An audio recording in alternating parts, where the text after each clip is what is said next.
Hello, everyone. Happy Thursday. I hope everybody's doing great today. I am not feeling good this afternoon, which is why I'm coming on early today so I can knock this out before it gets too much later in the afternoon.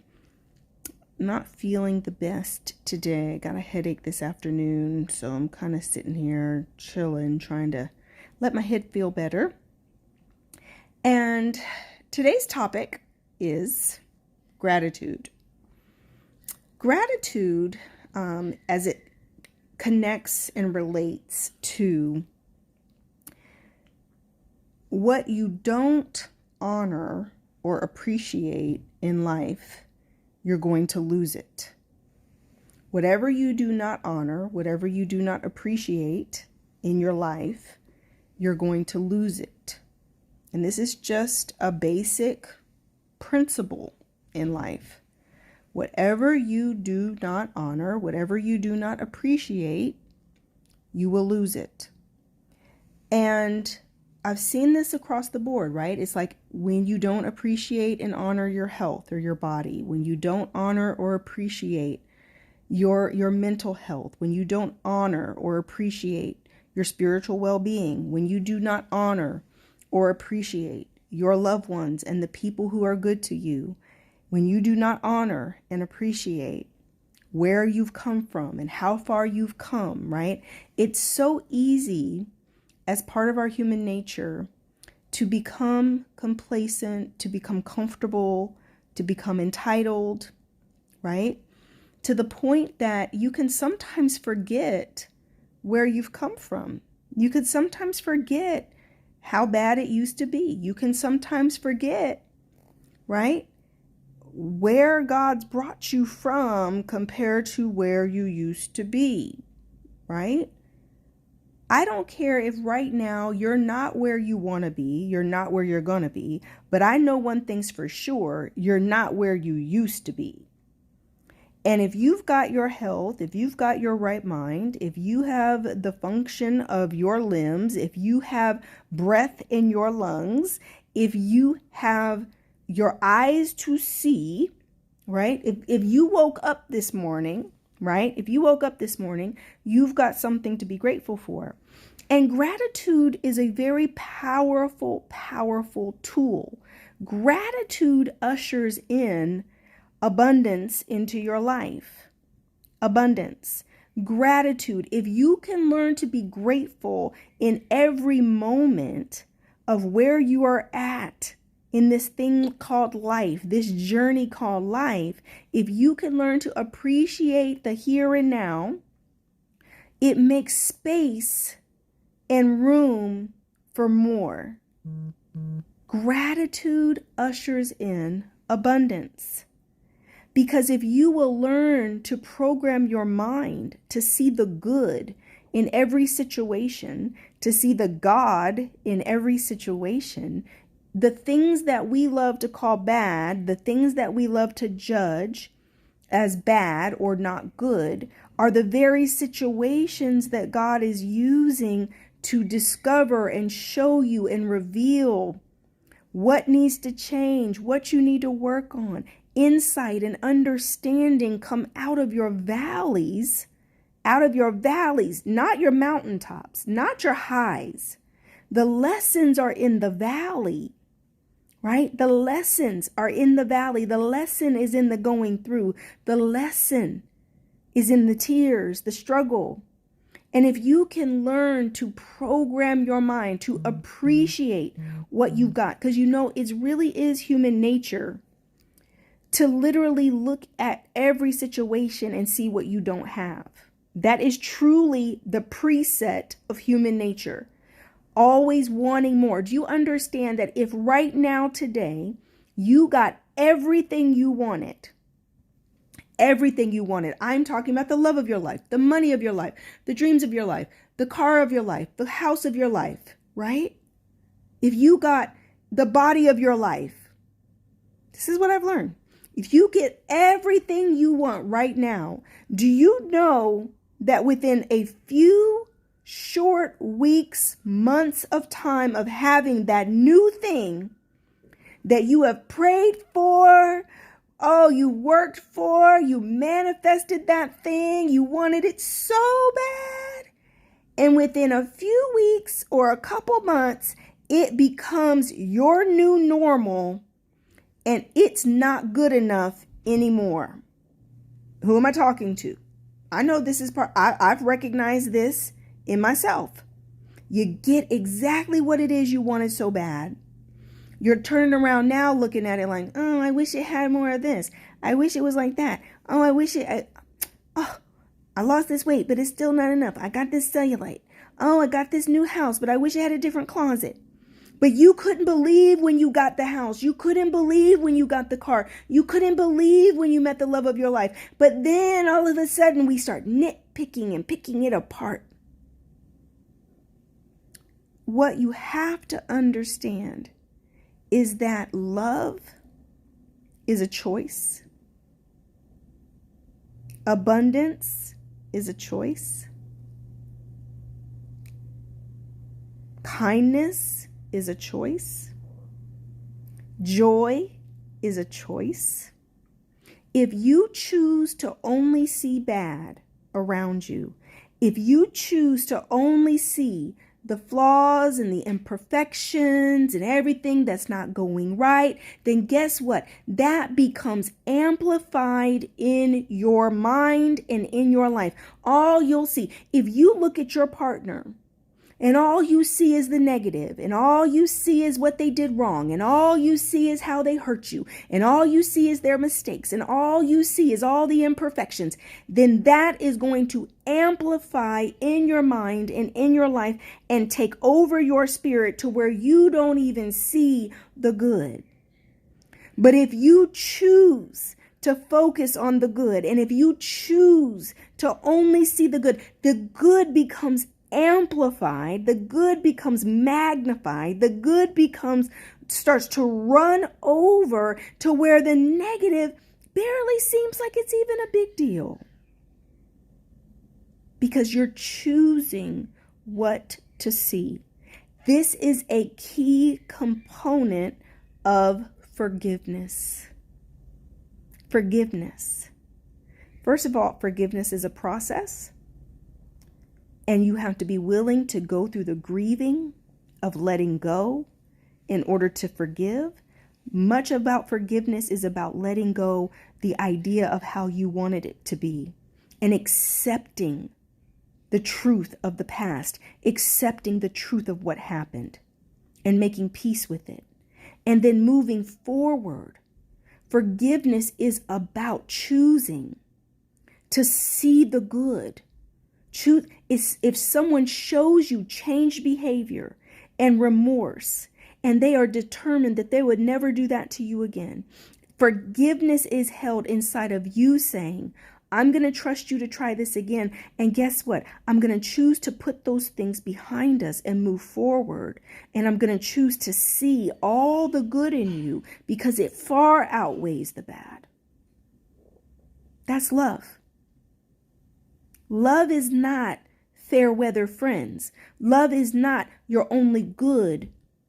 You're only with someone when it's good, when it's easy, when it's flowing. Love is sticking through and believing that the sun will shine again and believing in the goodness in someone, believing that one moment doesn't define all of who someone is if somebody has a good heart and good intentions. We get to choose. And that takes maturity because that means that you are going to have to discipline your mind to say, I am going to draw a line in the sand and moving forward, this is no longer going to have hold over me. I choose to move beyond what has happened to me. I'm not defined by what others have done to me. I am defined as a child of God. Our spirit and nature, just like God, is infallible. The Spirit of God resides inside of us. We are a chip off the little block of Daddy God and the universe.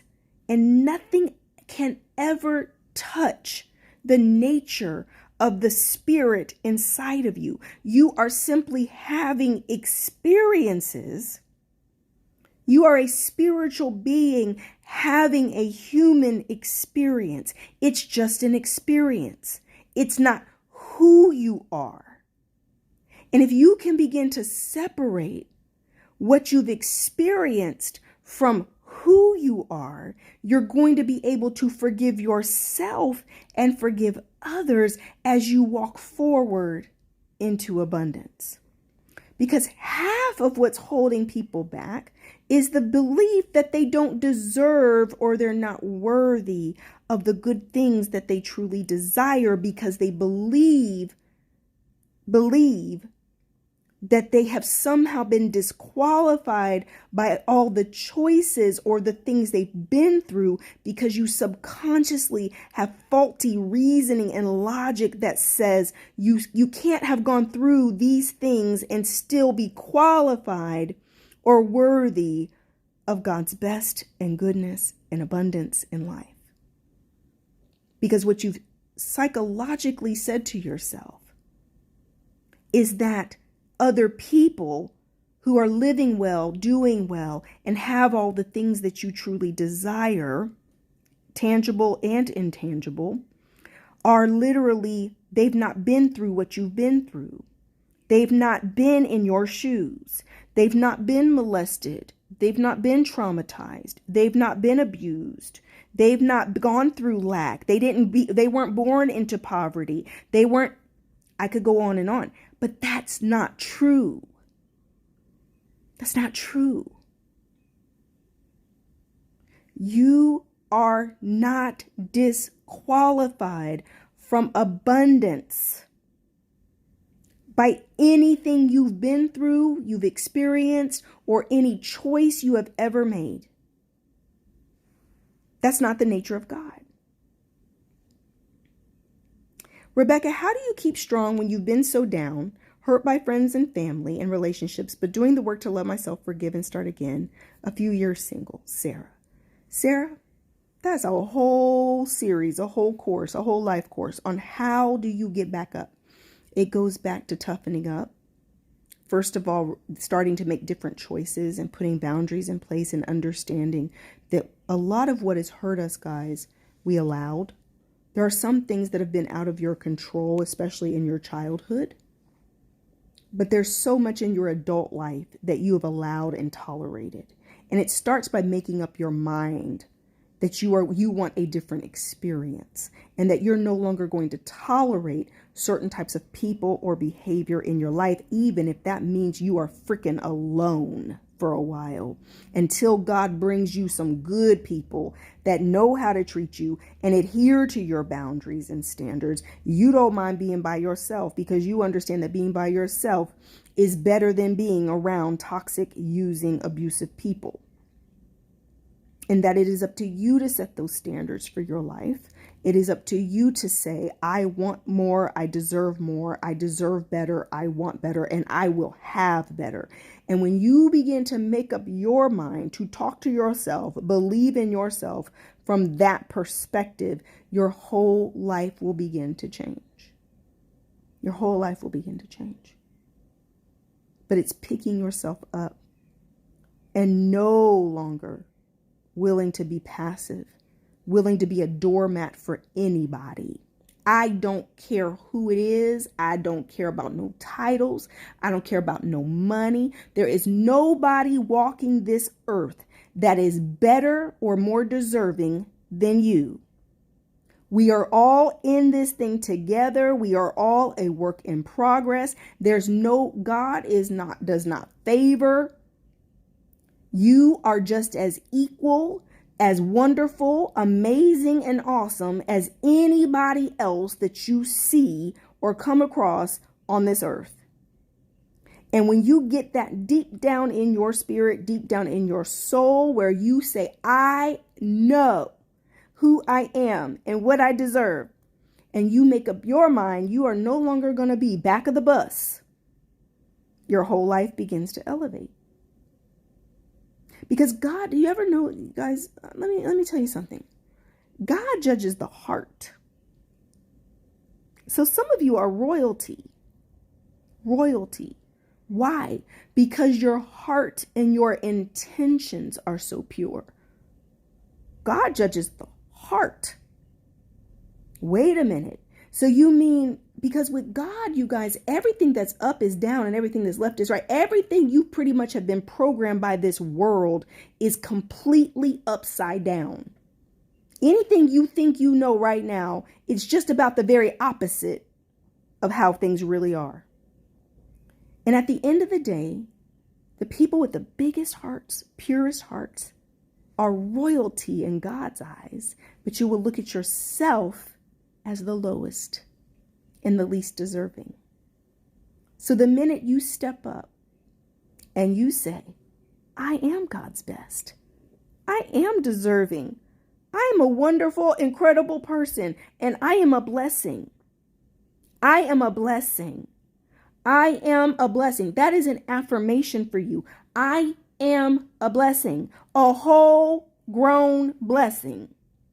To be in my presence is a blessing. To breathe the same air as me is a blessing. That my energy, my spirit has the power to shift the atmosphere. That there is an anointing and favor and love all over my life that literally overflows into anyone connected with me. There's some people around you right now that don't even realize that half the reason that things are going so well in their life is the overflow of your anointing, the overflow of your spirit, just from them associating with you over onto their life. My first husband, my oldest son's father, we were dating. And guys, when I tell you this man, he was so straight up about it. I broke up with him and he was not having it. And he told me, he said, you are my lucky charm. He said, as long as I keep you close to me, ain't nothing bad gonna happen to me. And he really believed that thing. He believed it. He understood from a spiritual perspective the blessing that I was in his life. Now, we were young and dumb, guys. We didn't have no business getting married. We were babies. But spiritually, he understood and knew this woman is a blessing. A man I dated for several years. Before I met Carrie, I thought I loved him more than I loved anybody else in the whole wide world. I had asked God to show me love. I wanted to know after my divorce. I'd been married so young, guys, to my second husband, the father of my other two boys. And I'd been married so young. And I wanted, after that marriage, I realized, I was like, God, I got married so young, and I just got married because that's what you're supposed to do. You're not supposed to have sex. You're supposed to get married young, not allowed to date because I came from a very strict religion. And I got married young and I got divorced, and I was like, God, I really want to know what real love feels like. I want to be in love. And I reconnected with a man that I'd gone to high school with, and we fell in love. And we were together for about 3 years. I wasn't single that whole time, that before I got remarried, that 9 years. It's not like I was single that whole time. But so we were together for 3 years. And when I say I loved him, I loved him. Now, what I had forgot to ask in that prayer, right, is to be loved in return in the same way.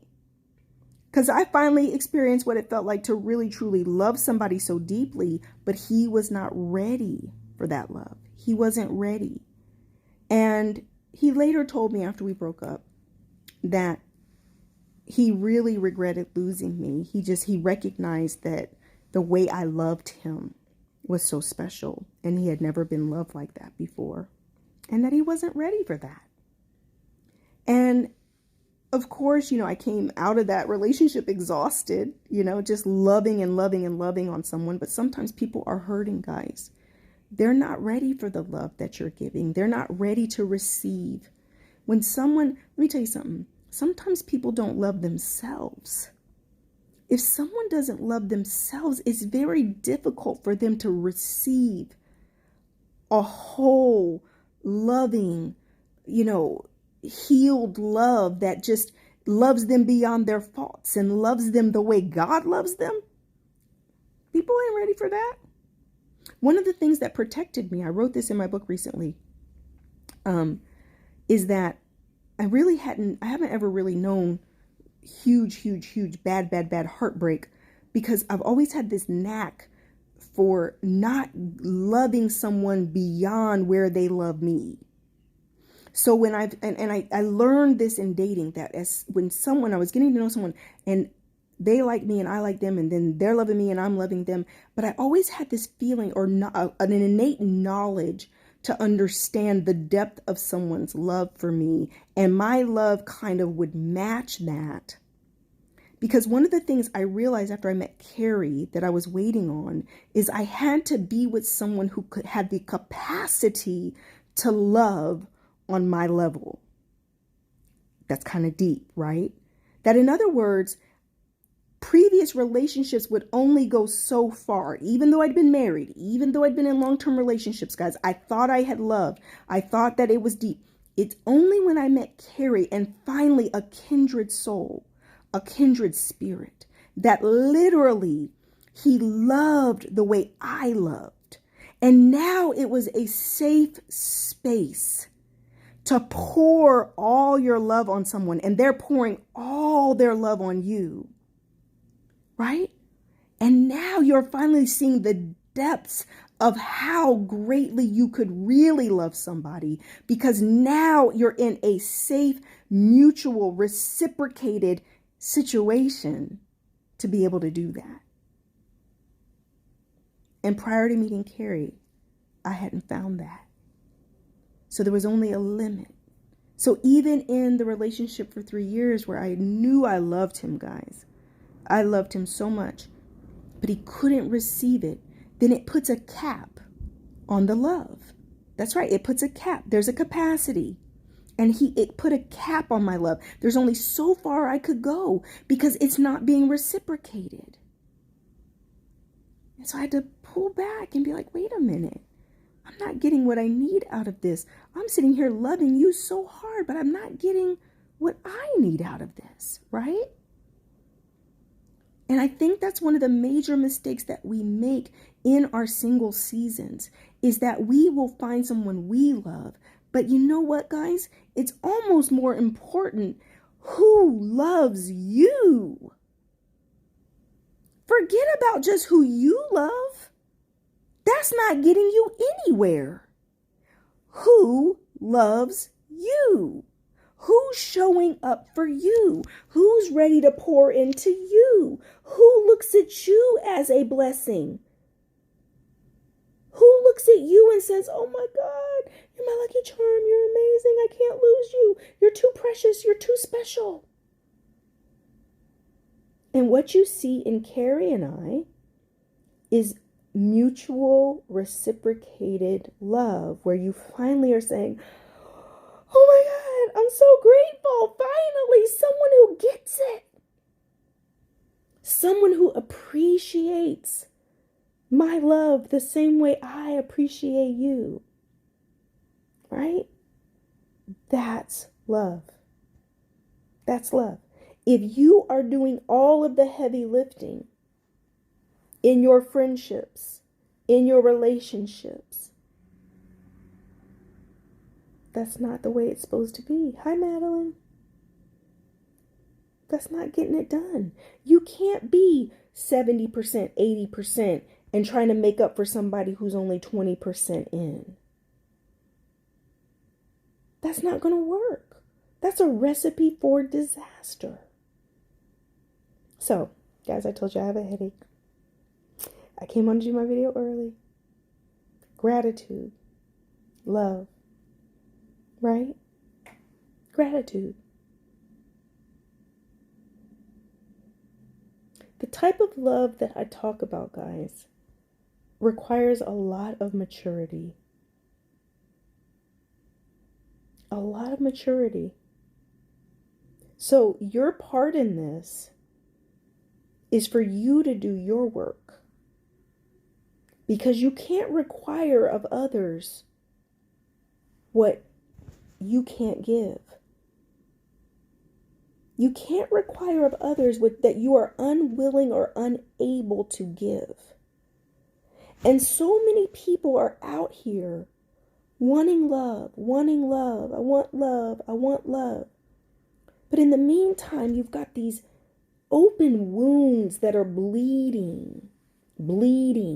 And you're looking to use another human being as a human band-aid. You want them to cover up your wounds and give you relief and comfort and make you feel better. But then that human band-aid begins to become so saturated with your blood and your issues, and they can't handle it. And you're bleeding all over them. And when they decide to opt out, you're mad, you're hurt. But nobody should be signing up to be your human band-aid. Carrie can't heal me. I can't heal Carrie. It's not our jobs to be each other's band-aids. It is our job to be a reflection of God in each other's lives, to point them back, point you back to source, point you back to healing, point you back to the work, point you back, holding you accountable to be the best you, to do what you need to do, to go to all the little dark corners of your soul and process and deal with all the little ugly monsters and all the little weeping wounds that you have not dealt with in your life that is causing you to not be able to show up in the relationship 100%.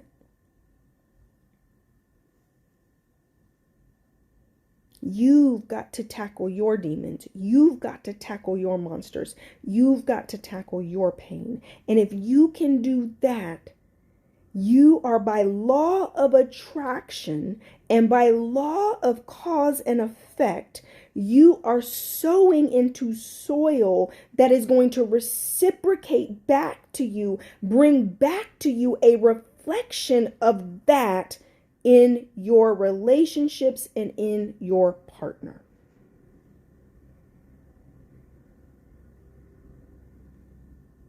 There are men doing their work. There are men. It is catching hold. Men are starting to do their work. Men are starting to do all the inner healing work, to face their issues instead of just bleeding on women. If you are a woman that's doing your work, hold the men in your life accountable. We need more male coaches. Men, listen. We need you to step up into leadership. Men, we need you to step up. We need you to step into position, to be teaching and mentoring other men and leading them into healing, leading them into emotional healing and physical and spiritual healing. Men, we need you to do that. Women can't be leading men in these areas. We need men to step up to make a difference. There's this page I follow on here called Black Men Healing. Powerful movement where they are focused on therapy for Black men and healing for Black men and open forums for them to discuss and talk about their issues and pain. Yes, Carrie does coach men. Yep, he does. Lots of men are, Carrie's is a life coach for lots of men. Yes. Yes. But we need more male coaches, guys. We need more men to step into position. We really do. We really do. We need to create more of a healing movement, more normalcy around healing for everybody. I have a therapist. Carrie has a therapist. And we have a marriage counselor. and we have coaches. So when you see like this reel we just put up today, guys, where we're talking about healthy love and compatibility, don't look at that and just say, oh, they're so cute, they're so wonderful, they're so in love, they're so sprung on each other. Yeah, but do you understand the amount of work that has gone in as individuals and inside of the relationship for us to have such a powerful, healthy, loving relationship? Did you guys hear how much work? I have a therapist. He has a therapist. And we have a marriage counselor. Hello. That's a lot of personal healing. That's a lot of inner work. That's what makes us healthy. Two healthy individuals. Yep. All right, guys, I love you. Waiting for my Tylenol to kick in. Gratitude. Gratitude. That's how I started off the message today. Gratitude. I don't even know what to call this video. You know, we just be like talking about all kinds of stuff. Sierra, yeah. Message Mr. Pope. Message Mr. Pope. He does all of that. Marriage counseling, premarital counseling, life coaching. He does all of that. He's phenomenal. Absolutely phenomenal. I'll overhear him. My husband, Carrie Pope. That's who you need, Sierra. I literally overhear him in sessions, guys, with couples and in sessions with men and stuff. And I'll overhear him talking. And I'm just like, he is the bomb.com. Like, for real. I'm not gifted at couple stuff. I work really well individually, but he's really gifted with couple stuff. He's really gifted with marriage stuff. He's just amazing. He is so anointed for couples. Thank you, sweetheart. I'm going to feel better. That's why I came on early today. Okay. What am I going to name the video, guys? What am I going to do? What am I going to name it? I started out with gratitude. Then we went to mutual love. Deep love. I don't know. What am I going to call this video? I don't know. What do I call it, guys? I need some titles. Heal to feel. You got to feel it to heal it. I say that all the time. That's one of my quotes. You got to feel it to heal it.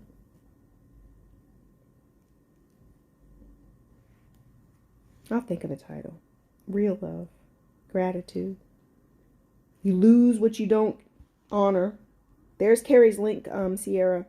He just put his link in there. You can book a consultation. Love and gratitude. Fundamentals of mutual love. Oh, I like that, Sierra. Fundamentals of mutual love. Gratitude and love. Love and gratitude. I think that's a good one. Yeah, love and gratitude. Timmy says women's unrealistic. Timmy, stop it. Now, you know that's not what it was, Timmy. You just coming in here trying to be messy. All right. I love you guys. Love you guys. I love you. Okay. Blessings in abundance. I will see you guys tomorrow. Okay. Bye-bye.